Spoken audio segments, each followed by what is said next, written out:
आज एक ऐसा स्थिति आया है कि हमें अपना अधिकार के लिए फाइट करना पड़ेगा। एडीसी को आपने पीछे छोड़ा है और आप त्रिपुरा का विकास का बात करते हो। सब लोग बोल रहे हैं कि एडीसी सबका साथ सबका विकास। आप मुझसे एक सवाल का जवाब दीजिए।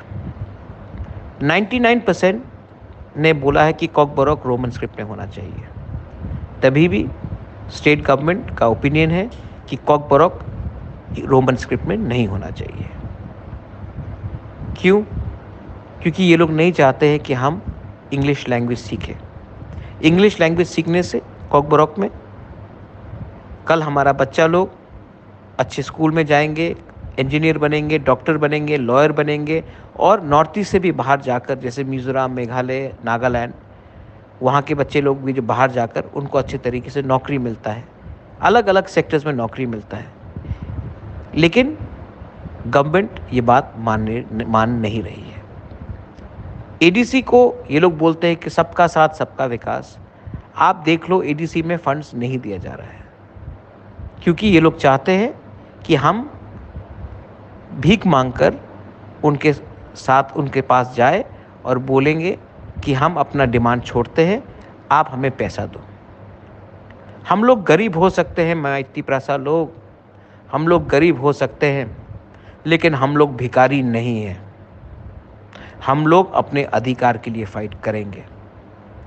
अगले 2 महीने के अंदर विलेज काउंसिल इलेक्शन होगा। हाई कोर्ट में हमारा मामला दर्ज है और 20 तारीख को हाई कोर्ट अपना घोषणा देगा। और मैं अपने पूरे तिपरा मोथा को बोलने वाला हूँ कि आप लोग रेडी हो जाओ। विलेज काउंसिल इलेक्शन में जिसने हमें 1 साल से गरीब रखा है, जिसने हमें काम करने का मौका नहीं दिया है, 2 महीने के अंदर इलेक्शन होगा। और जो लोग तिपरासा को तिपरासा से लड़ाकर अपना डिमांड छोड़ने के बारे में बात कर रहे हैं, उनको हमारा एक साधारण वॉरियर मुंह तोड़ जवाब देगा। Be ready. और कल हमारा वुमेन्स फाउंडेशन डे है। आप लोग, बुरुई बदल लोग, सब जगह में जाइए और तिपरासा का थानसा को आगे रखिए।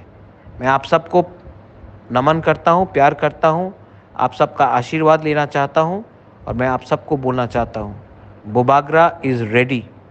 आप लोग भी रेडी हो जाइए।